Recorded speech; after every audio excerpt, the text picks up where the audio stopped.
Bismillahirrahmanirrahim. Assalamualaikum warahmatullahi wabarakatuh. Alhamdulillah, kembali kita akan melanjutkan pembahasan materi teknologi ototronik kita yang sekarang masih kita lakukan secara daring ya. Untuk saat ini kita akan membahas topik minggu ke-7 dan ke-8, sebenarnya ada 2 minggu ya, yaitu tentang transmisi otomatis. Minggu yang lalu kita sudah mengupas sistem VVT-i, dibagi juga dalam 2 bagian. Sebelumnya juga kita sudah mengupas sistem EV pada motor bensin dan motor diesel, dan di awal-awal kita sudah mengupas sistem pengapian elektronik. Untuk saat ini kita akan coba kupas transmisi otomatis, namun kita lihat waktunya nanti. Kalau tidak memungkinkan berarti kita pecah juga bagi beberapa bagian ya. Baik, kita mulai. Sebagaimana yang tertulis di sini, bahwa transmisi otomatis adalah transmisi dengan perpindahan gigi terjadi secara otomatis ya, sesuai dengan injakan pedal gas dari pengendara atau pengemudi. Kalau kita perhatikan di mobil yang menggunakan transmisi otomatis itu, kita tidak menemukan yang namanya ini pedal kopling ya. Jadi di bagian kaki kita itu hanya ada rem dan gas ya, pedal gas. Sangat berbeda dengan yang kita lihat kalau dalam mobil yang menggunakan transmisi biasa atau transmisi manual. Oke. Untuk transmisi otomatis sendiri sebenarnya kalau kita perhatikan masing-masing mobil itu punya tuas yang satu dengan yang lainnya mungkin ada sedikit perbedaan, walaupun secara umum fungsinya itu sama ya. Ini seperti contoh di sini, ini saya mengambil dari contoh yang ada di mobil Audi. Di sini kalau kita perhatikan gear selector levernya atau tuas transmisinya ini ada kode seperti yang kita lihat di sini, yaitu ada PRND321 ya. Kalau kita perhatikan P di sini berarti untuk posisi parkir ya, posisi kendaraan saat akan melakukan parkir. Kalau yang R di sini berarti kalau kita akan memundurkan ya, posisi mundur, reverse ya, posisi mundur. Kalau N berarti posisi netral ya, tidak ada transmisi yang terhubung ke engine maupun ke roda ya. Jadi dari engine itu terputus putarannya. Posisinya disebut dengan di sini adalah posisi netral N. Yang ketiga di sini kalau kita perhatikan yang B, bukan yang ketiga, yang berikutnya sini kita lihat adalah posisi D. Nah, ini yang kita sebut otomatisnya itu di sini D. Jadi pada saat kita memposisikan di D ini, maka sesuai dengan putaran mesin, injakan pedal gas nanti akan berpindah secara otomatis dari gigi 1, 2, 3, dan 4 ya. Kalau dia 4 kecepatan, dia akan terus berpindah secara otomatis. Pengemudi tidak perlu pusing-pusing, tidak perlu repot-repot, tinggal fokus pada pedal gas dan rem, karena perpindahan giginya akan dilakukan secara otomatis kalau dilakukan atau kalau kita tuasnya diposisikan di posisi D ya. Tapi kalau kita posisikan di posisi 3, ini dibatasi berarti. Jadi perpindahannya tidak bisa sampai ke gigi 4 ya. Kalau misalkan ini 4 speed ya, 4 speed, tapi dia hanya maksimal 3. Berarti hanya 3, 2, 1, 3, 2, 1 tergantung kondisi kendaraan itu sendiri, kondisi injakan pedal gas itu sendiri ya. Dan yang berikutnya 2. Nah, kalau 2 ini lebih ini lagi. Dia hanya dibatasi hanya gigi 1 dan 2, gigi 1 dan 2 ya. Apalagi kalau posisi 1 ya. Posisi 1 berarti dia hanya untuk gigi 1 aja. Nah, posisi gigi 1 ini berarti ini dikondisikan memang betul-betul transmisi hanya diam pada posisi gigi 1. Ini khususnya biasanya digunakan kalau kondisi mau jalanan yang menanjak sangat tajam ataupun turunan biar bisa membantu pengereman, maka diposisikanlah ke posisi 1. Tapi kalau tanjakannya nggak terlalu terjal, ya bisa di posisi 2 ini biar giginya nanti bisa berpindah-pindah antara 2 dan 1 atau posisi yang 3. Tapi kalau untuk pengendaraan kondisi normal, maka transmisi diposisikan di D. Nah, kalau contoh lainnya kita perhatikan ada juga tuas yang seperti ini nih. Jadi ada pada intinya sama dengan penjelasan yang sebelumnya ya. Ini PRND 432-nya. Cuma di sini kita lihat ada sebelah kanannya ini. Jadi kalau dia posisi di lajur yang ini, berarti dia menggunakan transmisi otomatis ya. Lagi tuasnya diposisikan di transmisi otomatis. Tergantung nanti posisinya mau di mana.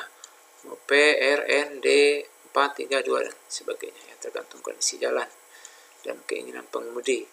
Kalau seperti saya jelaskan tadi, kalau yang di D berarti dia yang akan otomatis dari gigi 1 sampai 5 akan terus berpindah sesuai dengan pedal gas ya, kondisi pedal gas dari pengemudi itu sendiri. Namun kalau tuasnya dipindahkan ke kanan, ke sini, di sini dia bukan otomatis seperti biasa di sini, tapi ini kita sebut dengan istilah Tiptronic ya. Jadi Tiptronic ini kalau kita perhatikan bisa sesuai dengan keinginan pengemudi, ingin menaikkan dengan menekan plus atau menurunkan dengan menekan minus, dan nanti akan muncul di dashboard gigi berapa yang muncul saat itu. Jadi ini sama kayak memanualkan transmisi otomatis. Dan ini kalau kita perhatikan bisa mempunyai dua posisi tadi untuk kendaraan ini. Bisa yang seperti biasa transmisi otomatisnya, bisa yang istilah tadi yaitu Tiptronic ya. Jadi perpindahan gigi 1, 2, 3 dan seterusnya atau sebaliknya tinggal menekan plus minusnya ini ya. Nah, coba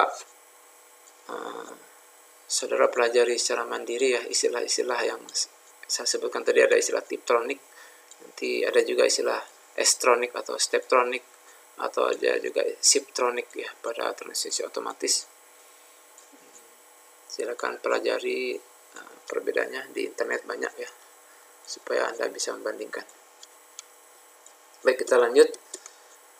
Ada juga contoh tuas transmisinya yang hampir sama dengan tadi, cuma yang angka 3 nggak ada. Di sini cuma 2 dan FL, berarti ini untuk yang rendah ya, gigi 1.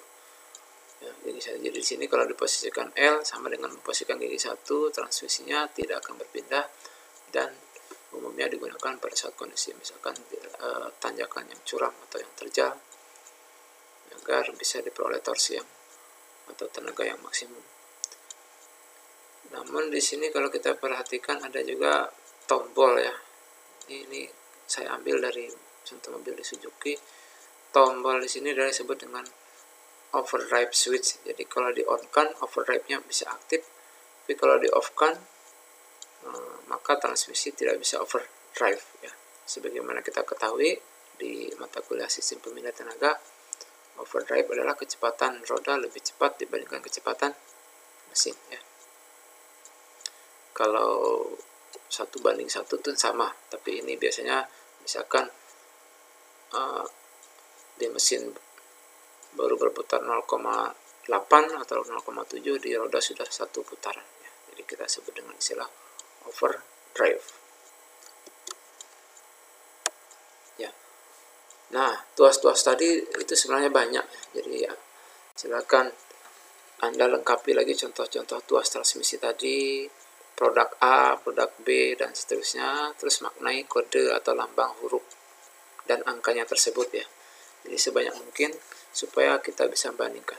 Mungkin nanti di yang Anda temukan di laporan bisa juga akan menemukan shift lock misalkan ya. Tuas dari tombol apa itu shift lock ya. Kenapa ada itu di dalam tuas tersebut, karena kebetulan yang saya contohkan tadi tidak muncul di sana, nggak ada. Siapa tahu Anda nanti pas menemukan nanti di internet atau di lapangan langsung Anda bisa menemukan itu dan bisa memaknainya. Baik, itu sepintas tentang tuas-tuas transmisi ya, contoh-contohnya atau gear selector levernya. Baik, selanjutnya kita akan coba menjelaskan jenis transmisi otomatis ya. Dalam kesempatan ini difokuskan kan kita ke teknik kendaraan ringan. Jenis transmisinya akan kita coba kupas 3 jenis di sini ya. Antara lain kan ada 3 jenis. Yang pertama adalah CVT, Continuous Variable Transmission, berbeda dengan yang kemarin di VVTi itu ada CVVT, itu Continuous Variable Valve Timing ya. Kalau ini CVT aja, jadi Continuous Variable Transmission. Yang keduanya nanti ada disebut dengan Planetary Gear System atau pakai gigi pinion, gigi planet carrier. Dan nanti yang ketiganya yang disebut dengan DSG ya, Directive Gearbox System. Baik, kita coba lihat satu persatu. Yang pertama di sini adalah CVT. Tapi ini kita fokus di mobil ya, bukan yang di Matic, di sepeda motor ya. Nah, kalau kita perhatikan di sini, prinsip dasar dari Continuous Variable Transmission adalah seperti kita lihat di sini pada saat input pulley set yang nomor 1 nih, yang primary pulley ini posisinya kecil, maka yang di sini akan besar diameternya. Dan ini kalau ingin besar seperti ini, berarti akan sempit ini di pulley yang sekundernya ini akan menyempit, sehingga kalau kita lihat seperti ini bisa untuk gigi yang rendah ya, gigi yang misalkan gigi kayak kalau perbandingan konvensional yang manual itu gigi 1 misalkan ya, gigi 1 ini yang input memutarkan outputnya atau secondary pulley-nya yang diameter besar. Begitu ya, bisa dibalik ya, bisa dibalik nanti, bisa jadi yang inputnya yang diameternya besar, nanti yang secondary pulley-nya yang mengecil. Dan ini itu yang kita sebut dengan overdrive ya. Itu prinsip dasarnya. Jadi CVT ini adalah proses perubahan dari di sini kalau kita lihat prinsipnya antara perubahan diameter yang bagian input atau yang pulley nomor 1 atau yang primary dengan perubahan diameter yang secondary secara terus menerus tergantung kondisi dari putaran mesin, kondisi dari torsi mesin ya, yang akan secara kontinu ini akan bervariasi berubah diameternya ya.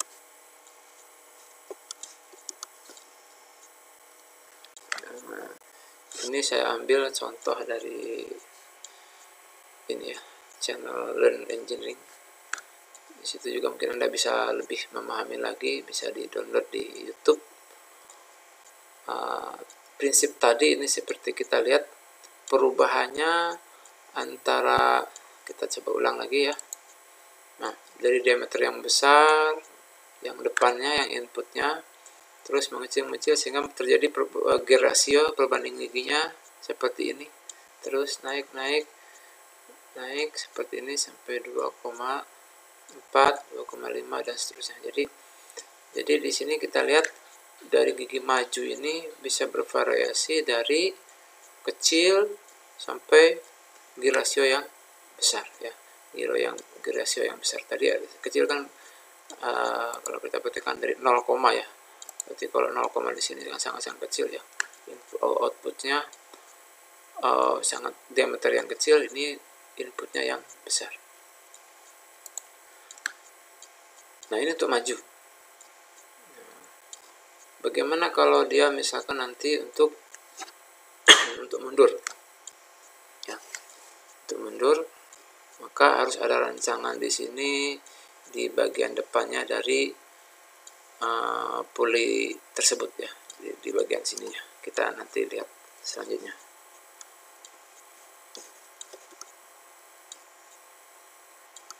Nah, jadi kalau kita perhatikan tadi konsepnya ini dari transmisi yang CVT ini atau gearbox CVT ini, yang variatornya ini yang kita sebut variator pengembangan puli 1 ini atau primary puli ini, yang ini yang secondary. Di sini ada transmission ECU-nya atau gearbox control unit-nya, dan di sini ada hydraulic control unit-nya, seperangkat dari pengontrolan untuk mengaktifkan atau menggerakkan dari clutch yang ada di CVT ini ya. Di bagian depannya di sini walaupun dia CVT tapi ada juga planetary gear-nya ya. Tapi tujuan planetary gear-nya ini bukan langsung menggerakkan ke output dari transmisi, tapi dia adalah hanya bisa untuk merubah apakah nantinya input ini untuk maju ataupun untuk mundur. Nah, setelah planetary gear, di sini juga masih ada untuk gear produksi ya, gear produksi sebelum masuk menekan pressure plate-nya pada puli di primary puli ini ya. Jadi kita perhatikan di sini ada planetary gear, di sini ada coupling ya, coupling yang untuk maju, dan ini yang maju, dan coupling yang untuk mundur ya. Jadi ini yang untuk mundur, yang ini yang untuk maju ya, ini untuk maju, forward dan reverse ya. Dan di depannya ada flywheel damper unit ya. Jadi ada damper, jadi dari poros engkol langsung ke roda gila atau flywheel, nanti ada peredamnya, dampernya, baru nanti masuk ke input dari planetary gear sebelum masuk ke puli ini. Itu konsepnya. Kalau kita perhatikan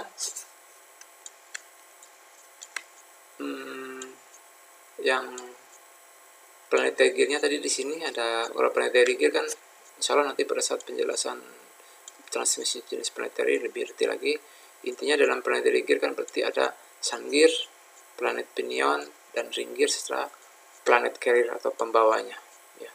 Nah di sini agar bisa merubah maju atau mundurnya ternyata harus dipasangkan yaitu clutch atau coupling dan platnya ini baik untuk maju ataupun untuk mundur dibuat secara terpisah ya. Pengaktifannya juga nanti secara terpisah. Oke, itu tentang clutch ya. Clutch yang ini adalah untuk maju, yang ini untuk mundur atau reverse, ini forward. Coba kita perhatikan berikutnya. Jadi di sini seperangkat dari steel plates dan line plates-nya ini yang untuk forward atau yang untuk maju ya. Di posisinya seperti ini, dia diikatkannya ke sun gear ya, ke gigi matahari yang bagian dalam ini. Terus kalau yang steel plates dan line plates-nya untuk mundur atau reverse, ini ada cowakannya, ini berarti ini nanti masuknya ke ring gear ya, masuk ke ring gear dan ke housingnya ya, ke sana.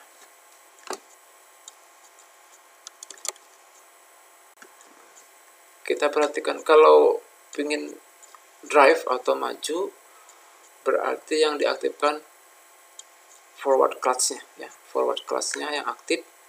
Kita lihat di sini tadi kan forward clutch yang tengah ini ya, maka dorongan oli dari pompa oli itu, dari pompa oli transmisinya ini akan mendorong, menekan dari forward clutch ya. Forward clutch ini nanti akan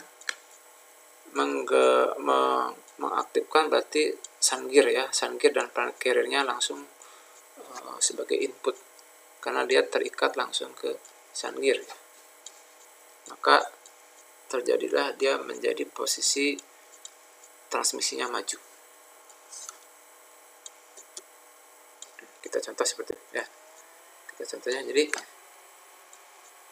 inputnya berarti tadi ada planet carrier dan sun gear saat forward clutch-nya diaktifkan ya, ditekan oleh oli.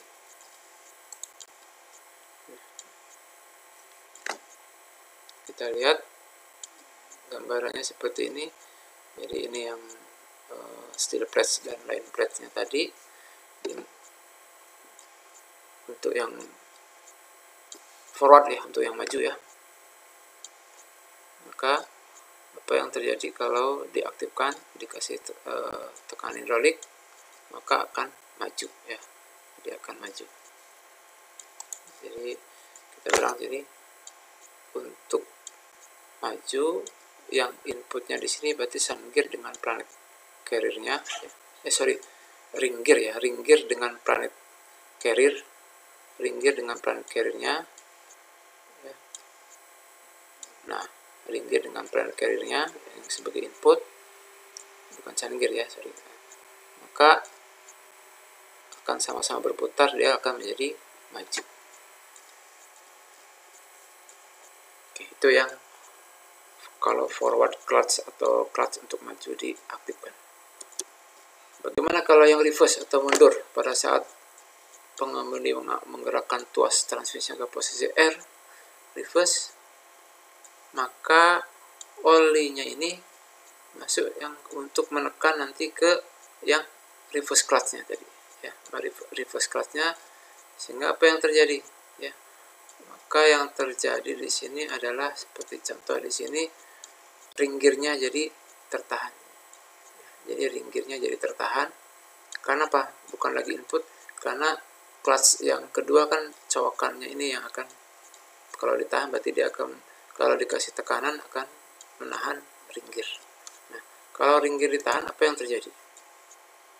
Kalau ring gear ditahan, kalau kita perhatikan, maka ini ditahan sehingga terjadi putaran yang sebaliknya, jadi putaran mundur.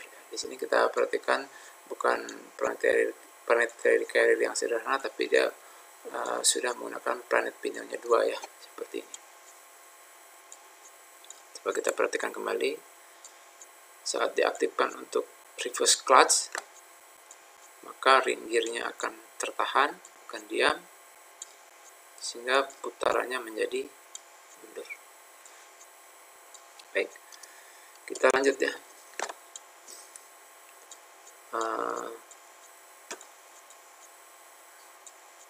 Contohnya untuk, nah kalau kita perhatikan ini saya ambil dari Audi ya, ambil Audi tadi kan secara sederhananya adalah bagaimana CVT ini maju atau mundur, yaitu ada pergerakan di sebelah sini dari, di sebelah sini jauh ya, sebelah sini dari forward clutch ataupun reverse clutch. Jadi forward clutch itu berarti clutch untuk maju, ataupun clutch atau coupling untuk mundur, reverse clutch ya. Nah, pergerakan tersebut ternyata nanti setelah melewati reduksi gigi, dia akan nanti diteruskan ke puli yang primary ini, melewati bagian-bagian ini. Di sini ada silindernya juga bisa bervariasi ya, variable displacement pump, ada pressure cylinder. Nah, pressure cylindernya ini nanti akan ditekan oleh hidrolik berdasarkan pengontrolan oleh gearbox ECU ini atau transmisi ECU melalui hydraulic control unitnya ini, dan penekanannya akan secara simultan. Kalau lagi menekan ke yang primary, maka yang sekundernya harus dirilis atau dibuang ke tangki ya. Itu ilustrasinya. Kalau kita perhatikan ini yang sekunder, yang ini yang primary ya, yang pulley set yang pertama, ini pulley set yang kedua atau yang secondary. Sama, semuanya bisa bervariabel untuk taper pulley-nya, karena bisa maju, bisa mundur, bisa menyempit, bisa melebar. Otomatis penyempitan dan pelebarannya akan membuat diameternya membesar dan mengecil. Perbedaan diameter membesar dan mengecil inilah yang akan membuat variasi kecepatan dari transmisi tersebut.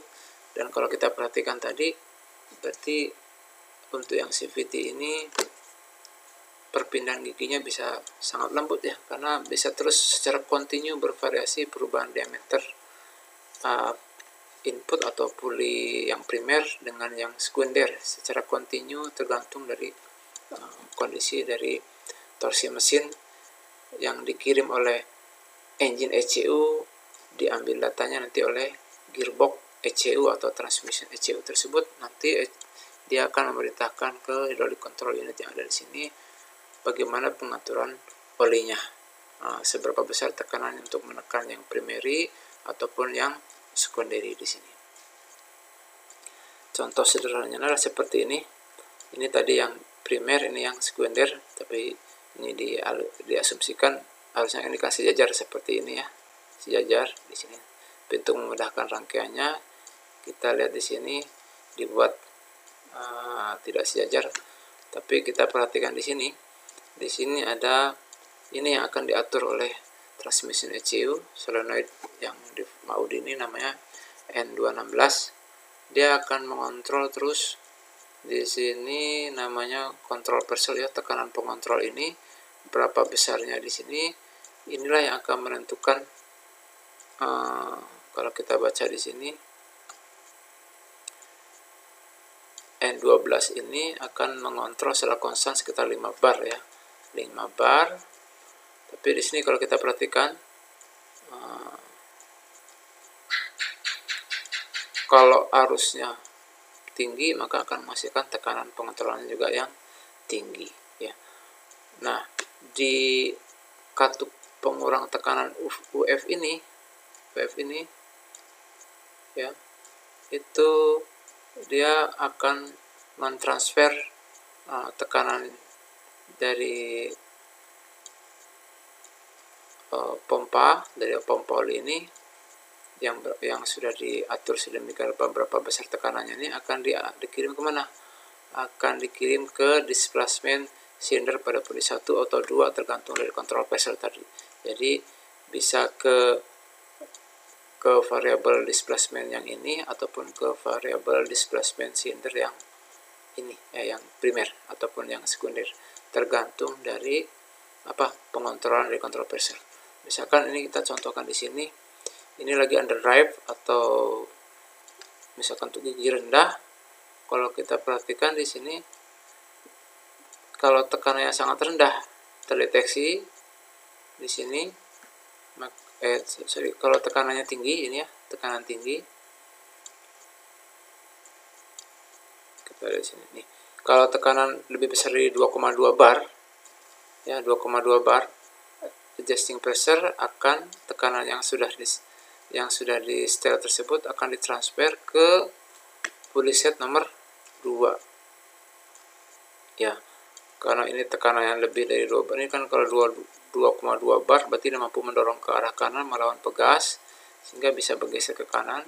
Maka yang dari pompa ini dia akan masuk ke sini, masuk ke pulley set yang nomor 2 ini ya, ke pulley set yang nomor 2, menekan, otomatis dia akan menjadi mendorong seperti ini. Kalau yang ini akan terbuang ya, jadi yang dari primary akan terbuang kemana? Ke tangki ya. Di sini kita ngalir nih kembali ke tangki ke sini ya, kembali ke tangki. Nah, ini kita posisikan dengan namanya apa? Underdrive. Coba kita lihat keterangannya di sini. Ini. Jika control pressure lebih besar dari 2,2 bar, maka tekanan yang sudah disetel tersebut akan ditransfer ke pulley set nomor 2 dan yang pulley set nomor 1 akan dibuang ke tangki ya, ke oil sump. The variator shift reduction ratio towards starting torque ratio. Ya, ini namanya underdrive ya. Baik. Berikutnya kalau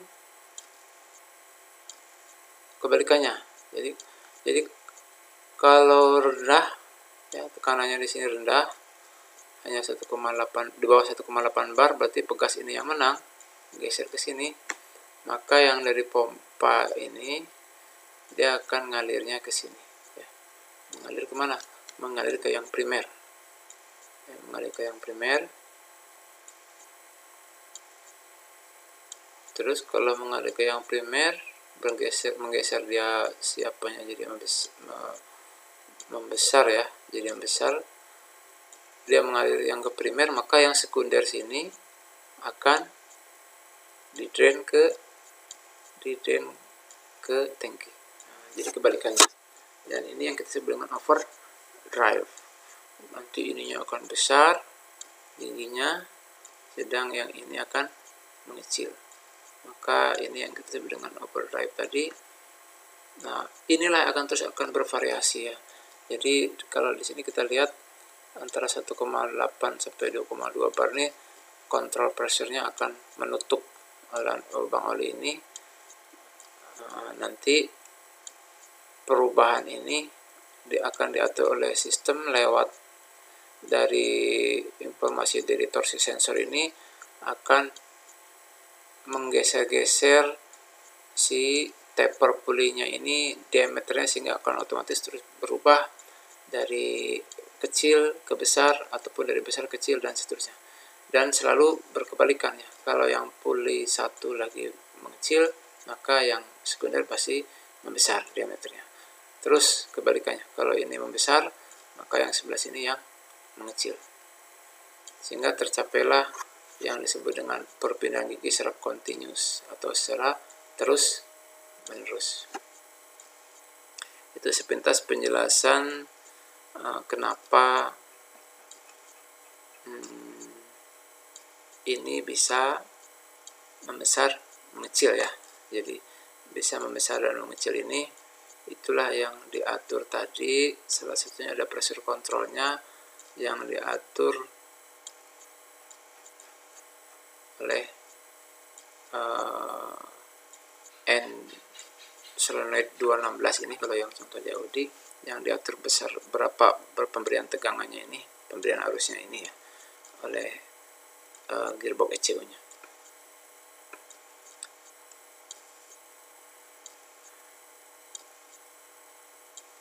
Itulah sepintas penjelasan secara sederhana dari CVT, bahwa tadi di sini ada forward clutch dan reverse clutch, itu untuk merubah apakah CVT-nya maju ataupun mundur. Sedangkan yang barusan ini untuk memberikan tekanan ke pulley 1 ataupun ke pulley 2, tergantung dari berapa besarnya tekanan yang terbangkit saat itu. Jadi kalau tadi saya katakan kalau di sini besar, di atas 2,2 bar, ini akan mengalirnya seperti ini ke yang sekunder, yang primernya akan di-drain ke tangki. Nanti sebaliknya, kalau tekanannya lebih rendah dari 1,8 bar ya, tadi contohnya untuk yang di Audi ini, maka akan kebalikannya seperti ini, yang bawah.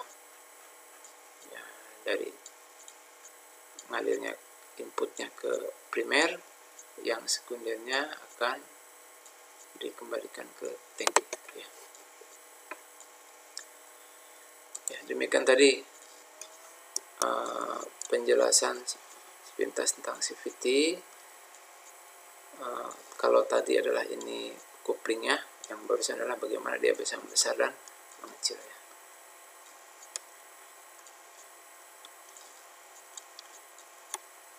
Oke. Nah, selanjutnya silakan Anda analisa kelebihan dan kekurangan transmisi otomatis atau automatic transmission yang jenis CVT tersebut. Dari penjelasan tadi, saya yakin Anda bisa melihat kalau terus chain atau rantai itu bergesekan dengan taper puli itu apa efeknya ya. Apakah tingkat KUC-nya lebih besar atau tidak? Apakah itu merupakan kekurangan atau tidak ya? Silakan Anda analisa, boleh kaji dengan referensi yang ada di internet ya. Baik, kita lanjutkan. Nah, itu tadi penjelasan tentang CVT. Selanjutnya kita coba akan menjelaskan tentang jenis transmisi yang planetary gear system ya. Oke lah, karena waktunya sudah lumayan lama, jadi sementara untuk penjelasan minggu ini kita jelaskan dulu yang CVT dulu. Insya Allah untuk selanjutnya nanti kita coba kupas yang planetary gear dan DSG ya, directive gear transmisi tadi. Baik, demikian penjelasan tentang transmisi otomatis untuk jenis CVT. Semoga bermanfaat. Terima kasih atas perhatiannya. Saya akhiri dengan Assalamualaikum warahmatullahi wabarakatuh.